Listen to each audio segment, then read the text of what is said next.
मैं बहुत ज़्यादा समय आपका लूँगा नहीं और प्रयास ये करें कि सब लोग थोड़ी देर शांत हो जाएं, थोड़ी सी देर के लिए। चूँकि पूज्य स्वामी जी ने जो विचार आपके बीच में रखे तो उनके बाद में मेरा कोई बोलने का औचित्य ऐसा दिखाई नहीं देता। अगर आपने उनको स्वामी जी को ध्यान से सुना होगा तो मैं उन्हीं की बात में अपना समर्थन करता हूँ। उन्होंने बहुत सुंदर बातें हमारे बीच में रखी और बड़े तर्क से समझाने का प्रयास किया, लेकिन एक व्यवस्था है, मुझे समय दिया गया है तो मैं थोड़ी देर आपके विचार आपके साथ में अपने विचारों को आदान प्रदान की तरफ लेके चलूँ। थोड़ी सी देर आप लोग अगर बैठ कर सुन सकें तो अच्छा लगेगा। प्रयास करते हैं कि जो स्वामी जी ने झकझोरा है आपको, उसी में थोड़ा सा और हम लोग चिंतन करें कि इसमें क्या रास्ता और निकल सकता है, समस्या क्या है, समाधान क्या है। बहुत बातें सुनी आप लोगों ने, मैं अपनी बात को जोड़ने का प्रयास करूँगा। आप लोग चाहें तो मेरे साथ ही गीत की लाइनें गुनगुना सकते हैं, ये तो सुनने का भी लाभ मिलता है।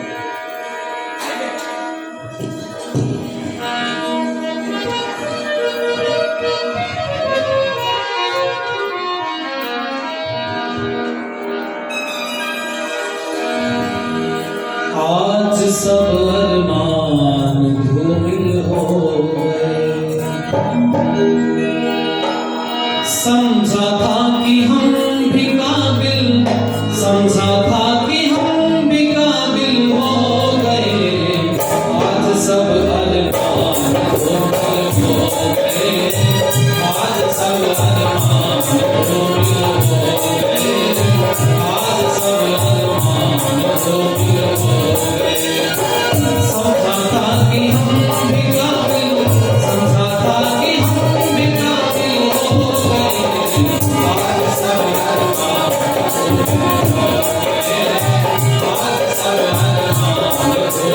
हो गए, आज सब अरमान धूमिल हो गए, आज सब अरमान धूमिल हो गए।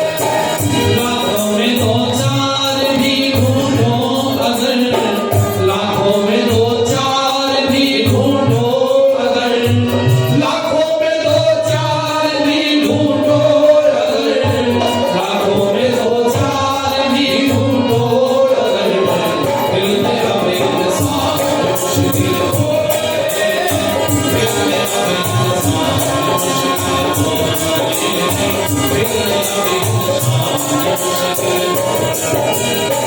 गैरों से शिकवे गिले हम क्या करें, गैरों से शिकवे गिले हम क्या करें, गैरों से शिकवे गिले हम क्या करें, गैरों से शिकवे गिले हम क्या करें।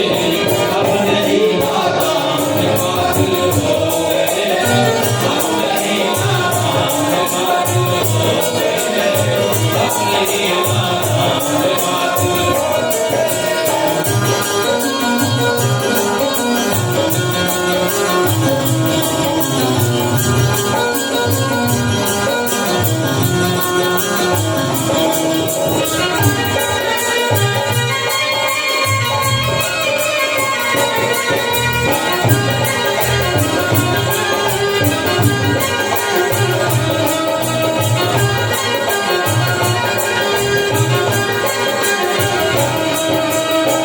और मुझे स्वामी जी ये भी बोल रहे थे कि हमारे वालों की गद्दारी तो हमें परेशान करती है। जैसे समय समाप्त थोड़ी हो गई, अभी कमरे में बैठा मैं गुरु जी से ही चर्चा कर रहा था। असली चेहरों को छुपा कर फरिश्तों में, असली चेहरों को छुपा कर फरिश्तों में, असली चेहरों को छुपा कर फरिश्तों में, असली चेहरों को छुपा कर फरिश्तों में, आज कुछ शैतान शामिल हो गए, आज कुछ शैतान शामिल हो गए। समझा था कि हम भी काबिल, समझा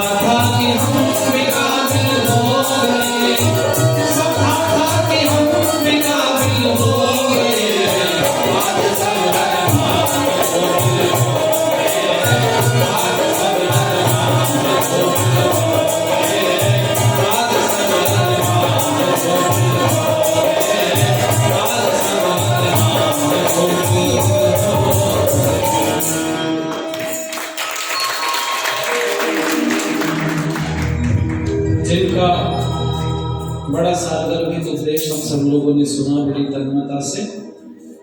अंतर्राष्ट्रीय ख्याति प्राप्त विद्वान, वेदों के प्रकांड पंडित, धर्म शास्त्रों के ज्ञाता और लाखों युवाओं के प्रेरणा स्रोत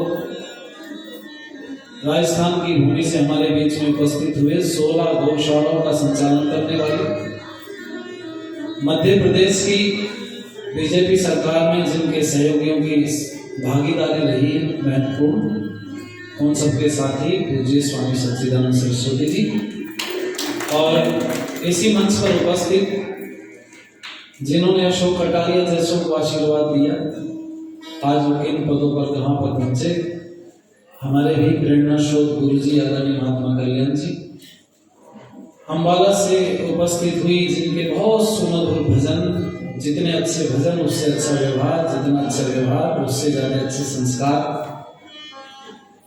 जितना बोला जाए उतना कम है, हमारी बहन श्वेता शर्मा जी, दोनों सहयोगी भाई विकास जी, भाई विनीत जी, आर्य समाज के बहुत ही लग्नशील कार्यकर्ता प्रधान आदरणीय श्री राम गोपाल आर्य जी, मंत्री और संचालन कर रहे भाई सुशील आर्य जी, कोषाध्यक्ष श्री राम स्वरूप आर्य जी, भाई दिनेश जी, अन्य हमारे भारतीय जनता पार्टी से उपस्थित हुए सभी सक्रिय पदाधिकारीगण और संडीला से हमारे बहुत पुराने मित्र जिनसे बड़ा लगाव रहा, बिना कार्यक्रम के भी वार्तालाप होती रहती, आदरणीय श्री राम दोषर जी और अपना दल से हमारे बीच में आदरणीय अमरीश पटेल जी, उनके सभी सहयोगी बंधु, सभी धर्मप्रेमी सज्जन, पूजनी बंदी मातृश्री, बहुत सारी बातें आप लोगों ने सुनी। मैं कुछ प्रश्न उत्तर आपसे कर लूं थोड़ी सी देर के लिए। व्यक्ति इकट्ठा रहते क्यों है भीड़ में? हम जंगलों में घर बना के क्यों नहीं रहते अलग अलग, अकेले अकेले? उसके पीछे कारण यह है कि हमें सुरक्षा चाहिए। जब कहीं इकट्ठे भीड़ में हम अपना घर बना लेते हैं तो हम अपने आप को सुरक्षित समझते हैं कि हम सुरक्षित हो गए भीड़ के बीच में। लेकिन ये बात भी घट रही स्वामी जी कई बार हमारी, हमने देखा एक व्यक्ति गांव छोड़ के भागे, हमने कहा तू तो भीड़ में रहता था, तू क्यों छोड़ के चला गया? तो उसने कहा जी ये भीड़ जो मेरे आसपास रहती है इनसे मेरे विचारों का मिलान, बोलो भाई, नहीं होता, विचार नहीं मिलते, छोड़ के भाग गए। पता चला हम भीड़ में रहते हैं सुरक्षित रहने के लिए, और वो भी सुरक्षा तब मिल पाएगी जब वो लोग हमारे विचार के होंगे। और ध्यान देना, अगर उनसे हमारे विचार नहीं मिलते तो भीड़ के बीच में रह करके भी आप लोग असुरक्षित हैं। अब आप सुनिएगा जरा ध्यान से। एक परिवार में 4 भाई हैं, वो इकट्ठे कब तक रहते हैं? चारों। जब तक चारों भाइयों के विचार एक होते हैं तो परिवार भी एक होता है। जब परिवार में विचार 2 पैदा हो जाते हैं तो परिवार के टुकड़े भी बोलो 2 हो जाते हैं। 3 विचार हो गए तो टुकड़े 3 हो गए, और 4 विचार हो गए तो परिवार के टुकड़े भी 4। इसको राष्ट्र के ऊपर, देश के ऊपर घटा लीजिए। हालांकि देश राष्ट्र नहीं होता और राष्ट्र कभी देश नहीं होता, ये समझ लो आप। जिसके जन, जिसके लोग, जिसकी प्रजा सुख पूर्वक वास करती हो, जिस देश के अंदर संस्कार, संस्कृति, वेद की विचारधारा चलती हो, उसको राष्ट्र कह सकते हैं। और देश क्या है? देश है जमीन के टुकड़े का नाम। जमीन देश है, और जो हमारी संस्कृति, संस्कार है वो राष्ट्र है। अब हमें यही नहीं पता हम राष्ट्र को बचाएंगे, देश को बचाएं। ध्यान देना भाई, जमीनी हमले बहुत हुए देश के ऊपर, वो तो हमने झेल लिए, पर ये सांस्कृतिक हमला जिसकी पूज्य स्वामी जी ने चर्चा की ना, ये झेलना मुश्किल हो रहा है। क्योंकि आर्य समाज एक आध मोर्चे पर लड़ाई लड़ता तो लड़ लेता, लेकिन इतने सारे मोर्चों पर बेटे बैठ जाओ, तुम दोनों जल्दी से बैठ जाओ, जल्दी शाबाश। और भाई मेरी प्रार्थना बहन जी, मैं एक ही काम कर पाऊंगा, बच्चे नहीं खिला पाऊंगा।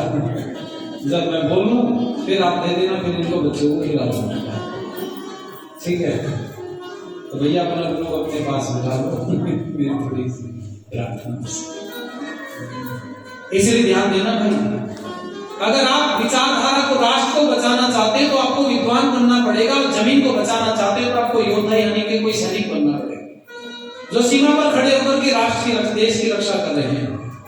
और आज मैं आपको कहना चाहूंगा, बड़ा कष्ट इस बात को कहते हुए होता है, दूसरे वाले लोग popular front of India, ITC, Islamic Dawah centre, GPC, global peace centre, ये क्या है आपको नहीं पता। आपके बच्चे रात दिन मोबाइल में धंसे हुए हैं, उनको इनकी फुल फॉर्म नहीं पता।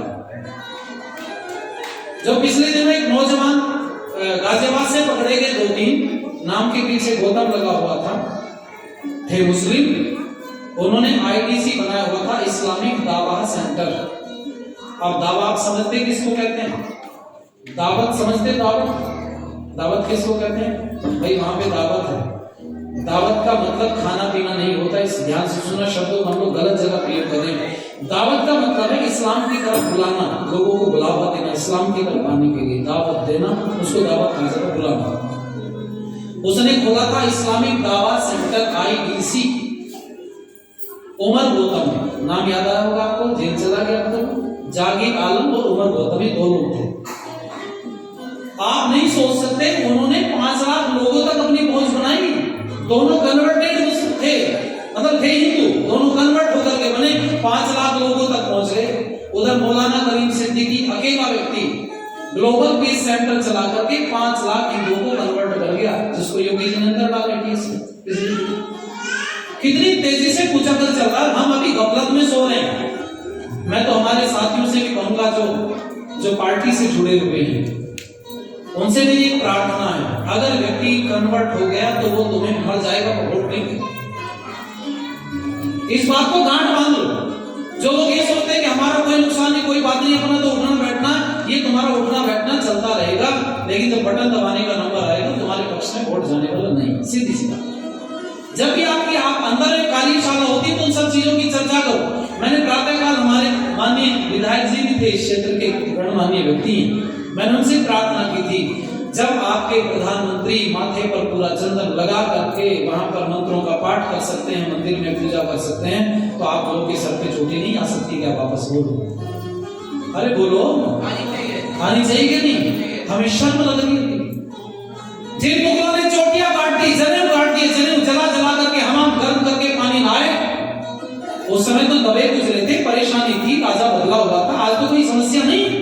लेकिन अगर आप अभी भी गफलत में जी रहे हैं कि मैं पद प्रतिष्ठा मिल जाएगी, मान सम्मान मिल जाएगा, बहुत देर तक रहने वाला नहीं है।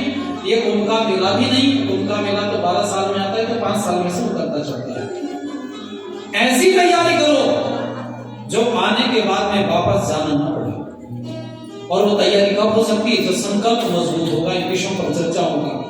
गहराई से अध्ययन करो, ये अध्ययन ना करो मैं जीतूंगा कैसे, ये अध्ययन करो, अगर मैं हार भी गया तो मेरा कोई बाल बाल का नागर बताए, मैं पूरा क्षेत्र को एक साथ पढ़ाई। मेरे गुरु जी ने बोले मेरे से कमरे में अभी, आपको पता है, कल निधि को फेंक दिया 4थी मंजिल से लखनऊ में। ये तीसरी घटना, 3 दिन में तीसरी घटना है। जिस लड़की के 35 टुकड़े किए गए, वो परसों वो पकड़ में आया, ये कल निधि को फेंक दिया गया। उससे पहले एक लड़की को वो बोल रहा था कि गद्दारी बर्दाश्त नहीं करने का, गर्दन काटी हुई होटल में नग्न पड़ी हुई है, उसका फोटो डाला वीडियो। ये 3-4 दिन पहले की घटना है। आप सोचो जरा भाई, हमारे वाले लोग मर रहे हैं, भाई सरकार को कर देना चाहिए, सरकार को ये कर देना चाहिए। सरकार खा करेगी, उन लोगों की सरकार नहीं है, फिर भी वो हिम्मत नहीं हारे, रात दिन लड़ रहे हैं, मोर्चे पर अड़ रहे हैं, और तुम लोग सरकार के भरोसे बैठे हो। उनको सरकार का समर्थन नहीं है, ध्यान देना, वो फिर भी लड़ रहे हैं। तुम कितने कायर कमजोर हो गए हमारे वाले लोग। सरकार रहते हुए तो तुम्हें सड़क पर खड़े हो जाना चाहिए। हर व्यक्ति शोर मचाता, अब इस देश के अंदर केवल हम रहेंगे या फिर हमारी विचारधारा को मानने वाला रहेगा। जो वंदे मातरम बोलेगा वही भारत में रहेगा, भारत में रहना होगा तो वंदे मातरम कहना। आइडियल बनो भाई। मेरे यहाँ कई सारे गणमान्य लोग बैठे हैं जो पार्टी में जा रहे हैं ऊपर की तरफ। मेरी प्रार्थना उन सब लोगों से है ना, परमात्मा से प्रार्थना करूंगा आपके लिए कि आप बहुत बड़े पदों पर ऊपर पहुंचे, शीघ्र पहुंचे, क्योंकि युवाओं की आवश्यकता है। अब बूढ़ों से नहीं संभाला जाएगा, हमें युवा चाहिए, जवान चाहिए हर मोर्चे पर। मेरी प्रार्थना आप लोगों से है, सर पर बारीक सी ना मोटी छोटी रखनी शुरू करो। जिन विनय कटियार का नाम लेते हैं ना सब लोग, समझ गए आप क्यों चर्चित हुए? पार्टी के लिए नहीं लड़े, धर्म के लिए लड़े, धर्म के लिए लड़े, तो जाने के बाद भी बहुत वर्षों तक लोग उनको याद करते हैं। और जो अपने लिए लड़ा, पार्टी के लिए लड़ा, पार्टी की विचारधारा तो बदलती रहती है। ध्यान देना, स्थायित्व अगर किसी चीज में है तो धर्म के अंदर है। धर्म की रक्षा करोगे तो धर्म तुम्हारी रक्षा करेगा, धर्म की रक्षा नहीं करोगे तो मरा हुआ धर्म तुम्हें मार देगा। बहुत उदाहरण दिए पूज्य स्वामी जी ने। 250-250 वर्ष पुरानी कोठियां खड़ी है पाकिस्तान में आज भी। एक कपूर खानदान की, जो ये आज गंदगी परोस रहे हैं कपूर खानदान के लोग, इनकी कोठियां 250 वर्ष पुरानी खड़ी हुई है पाकिस्तान में आज भी, टूटी नहीं, इतनी मजबूत। कितना पैसा होता है इनके पास, धन होते हुए, संपत्ति होते हुए, सब कुछ होते हुए भी घर छोड़ के भागना पड़ा। आखिर भागते भागते जाओगे कहां? कोई जगह टिकेगी? कोई जगह रुकोगे क्या? मोदी योगी जी खुल के नहीं बोलेंगे तुम्हें खड़े होकर के, ये चैनल पे आकर के बोले ऐसे करना शुरू करो। दुनिया में दूसरी जगह भी इनको मीटिंगों में जाना पड़ता है, समझते? घर से बाहर निकलना पड़ता है तो वहां भी जवाब देना पड़ेगा, भाई तुम तो देश में एक विचारधारा को बढ़ा रहे हो। क्योंकि भारत के बड़े सारे लोग रहते हैं प्रवासी, दूसरे देशों में फंसे, उनकी भी तो चिंता है। तो एक मुखिया की तो जिम्मेवारी है, पर मुखिया की संतानों को तो अकल आनी चाहिए, कबूल किया है। हम शोर मचाते रहे भारत इतना महान था, कभी भारत महान, अब कहां है महानता भारत की? मैंने बोला था आपसे, जब टुकड़े अनेक हो जाते, जब विचारधारा अनेक हो जाती तो टुकड़े अनेक हो जाते हैं। आज सोचो भारत में एक विचारधारा है कि अनेक है, हर कदम पे विचारधारा दूसरी खड़ी है। क्षेत्रवाद, गोत्रवाद, जातिवाद, बिरादरीवाद, कितना वाद आ गया। बाद में बात करते परिवार पे आके सिमट गए। याद रखना, जब शत्रु से हमला होता है ना तो इकट्ठे होकर के ही जान बच सकती है, अलग अलग तो में से कोई लड़ने वाला नहीं। और आज तो स्थिति निरंतर बिगड़ती जा रही है। इसलिए मैं कहूंगा आप लोगों से जरा ध्यान दीजिएगा मेरी इन लाइनों के ऊपर। आज मुझे अटल जी की वो खोई हुई लाइनें याद आ गई धुंधली से। तो देश का युद्ध होने को तैयार खड़ा था तो उन्होंने सूत्रों में बात बोली थी, क्योंकि एक देश का व्यक्ति जो प्रतिनिधित्व करता हो पूरे देश का, अध्यक्ष हो राष्ट्र का, तो वो खुले खुले शब्दों को तो बोल नहीं सकता था। पर उन्होंने उस समय पर सेना के लोगों को कहा था, जब कारगिल का युद्ध होने को तैयार था, उन्होंने कहा था, भारत माँ के वीर जवानों, माँ का कर चुका देना, फटे फटे इस मानचित्र को आपके ठीक बना देना, और पटना साहब से मिलने को ननकाना बेचैन खड़ा, आपके तिरंगा रावलपिंडी में धस गया। और बात में रस टपकता था, रस झलकता था, कहा था अटक अटक से ये सिंधु नदी तक सब कुछ हमको प्यारा है, और काश्मीर मत मांगो, ये कह दो पाकिस्तान हमारा है, ये पाकिस्तान। अब ये हम लोग तो अपने से बाहर ही नहीं निकल पा रहे, वहां तक पहुंचेंगे कैसे? इनको जो दुनिया भर की जो पॉलिसी चल रही है उसको इनको कोई पता नहीं है। आज आपको पहले एक वीडियो आया था, आज मैंने लेटेस्ट वीडियो देखा, भी मोदी जी कहीं गए किसी सम्मेलन में दुनिया के, आपका आश्चर्य, जो बाइडेन पीछा करता है। एक पुराना वीडियो पुराना है, ये भी लेटेस्ट आज मैंने देखा भी, बिल्कुल पीछे बहुत दूर तक कई कुर्सियों को हिलाता हुआ। अरे जो दुनिया में कहीं झगड़ा होता था, फैसला करने सबसे पहले अमेरिका जाता था, हम करेंगे भाई निर्णय, फैसला करेंगे। आज दुनिया में तुम्हारी स्थिति ये पैदा कर दी एक व्यक्ति ने कि दुनिया में कई समस्या पैदा हो रही, रूस का यूक्रेन का युद्ध चल रहा है, पूरी दुनिया कह रही है अगर मध्यस्थता कोई कर सकता, युद्ध रुकवा सकता है तो मोदी रुकवा सकता। और हम कहां खड़े हैं? हमें सस्ता पेट्रोल चाहिए, सस्ती जमीन चाहिए, सस्ता चाहिए सब कुछ। अगर जरा सी समस्या आ गई, कारोबार में 1000 रुपए का घाटा हो गया तो मर गए, बिल्कुल हाय परेशान हो गए, रोज सोच रहे हैं सरकारों को, अरे तुम्हें सस्ता चाहिए, मेरे पास एक ऑफर है, घर खाली पड़े हैं, जमीन कोड़ी के दाम बिक रही है, सब व्यवस्था बढ़िया है, ना प्रदूषण है, ना कोई समस्या है, अफगानिस्तान चले जाओ, बहुत सस्ता है, सब कुछ बढ़िया, मकान खाली पड़े, वो भागे पहियों से चिपक करके लटक के भागे लोग हवाई जहाज के। सस्ते के चक्कर में रहोगे ना, पंजाब में क्या हुआ तुम पता है? झाड़ू चल गई, समझ रहे आप? झाड़ू चलने मतलब सब सफाया हो गया, सब एक तरफ हो गए, केजरीवाल आ गए। लेकिन उसके बाद जो मैंने कल देखा, संदीप ने किसको गोली मारी थी जी? सुधीर सूरी को। सुधीर सूरी कौन था? शिवसेना का अध्यक्ष था। कुछ चीजें अपने नौजवानों से कहूंगा, इन पे नजर रखो। जिस समय पर सुधीर सूरी को गोली मारी गई, संदीप गिरफ्तार हो गया, संदीप सिंह, अब उसको कल कोर्ट में ले जाया गया तो उसके ऊपर पुष्प की वर्षा की गई पुलिस की मौजूदगी में। तुम्हें सस्ता चाहिए तो जाओ एक बार पंजाब जाके देखो, थोड़े दिन देश की स्थिति ऐसी जगह पर खड़ी हो गई है। मैं सब लोगों से एक बात कहूंगा, भैया तुम्हारे में हिम्मत नहीं है, कोई बात नहीं, तुम लड़ नहीं सकते, कोई बात नहीं, लड़ने के लिए मोर्चे पर आर्य समाज खड़ा है। बस एक प्रार्थना तुमसे है कि विरोध करना बंद कर दो, हमारा समर्थन करना शुरू कर दो, हम सबको ताकत चले चले। किसी की मां ने दूध नहीं पिलाया, वो आकर के भिड़ जाए आर्य समाज से, समझ गया? हमारे साथ, हमारे पास हर तरह की शक्ति है, हमारे पास शस्त्र भी है और हमारे पास शास्त्र भी है। हम जवाब देना जानते हैं, हमने दिया है वर्षों तक जवाब, लेकिन दूसरों से लड़े तो लड़े कैसे? एक अपना ही टांग पकड़ करके खींच रहा है, रात दिन हमारी बुराई चल रही, आर्य समाज को बदनाम कर दिया गया, तुम्हारी पॉलिसी नहीं थी। अब पूज्य स्वामी जी ने बहुत बढ़िया बात कही, ये कम्युनिस्ट है ना, लेफ्टिस्ट है, माओवाद, उग्रवाद, इन्होंने पता क्या काम किया? आर्य समाज को बदनाम करके एंटी हिंदू खड़ा कर दिया। उनको पता था इस समय पर अगर तुम्हारे जड़े कोई उखाड़ सकता है तो आर्य समाज उखाड़ सकता है, इसलिए उन्होंने आर्य समाज को बदनाम कर दिया। आर्य समाज बदनाम हो गया तो हिंदू बेचारा हिंदू, ना टोरा ना बिंदु, किसी के साथ लग जाए, ये लेफ्टिस्टों के साथ लग करके आर्य समाज का विरोध करना शुरू कर दिया। बहुत कष्ट होता है मुझे, कभी तुमने किसी के मुंह से नहीं सुना होगा कि हम हिंदू हैं और तुम RSS वाले हो, हम हिंदू हैं तुम निरंकारी हो, हम हिंदू हैं तुम व्यास वाले हो। अरे हमारे ही खाली निकम्मे जानकारी के अभाव में बोलते रहते हैं, अजी हम सनातनी और तुम आर्य समाजी, ना ना, हमें तो तुम भड़ोसा बनाओ तो मिल जाए, हम तो किसी काम के नहीं थे।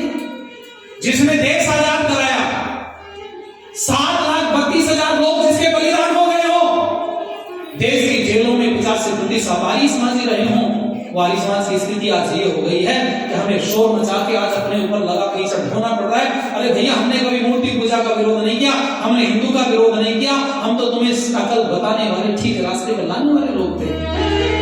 अब हमारी एनर्जी लोगों को जगाने में नहीं जाती, माफ करना सारे लोग, पूज्य स्वामी जी बैठे मुझे, अब हमारी एनर्जी जो बर्बाद हो रही है आर्य समाज की, वो इस काम में हो रही है कि भैया हम दोषी नहीं, हमने कोई गलत काम नहीं किया, हम दोषी नहीं, हम रात दिन इसी बात को शोर मचा रहे हैं।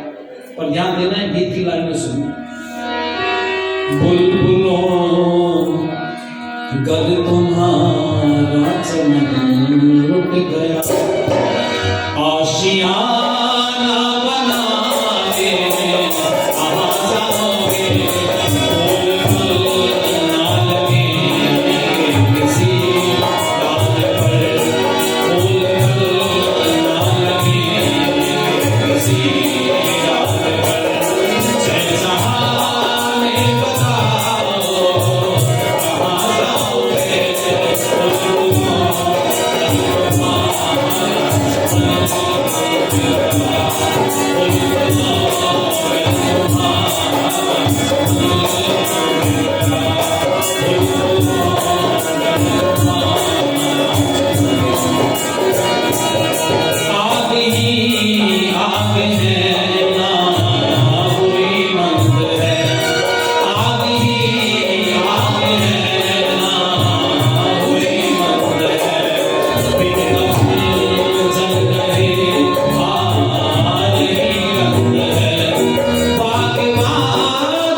Yeah.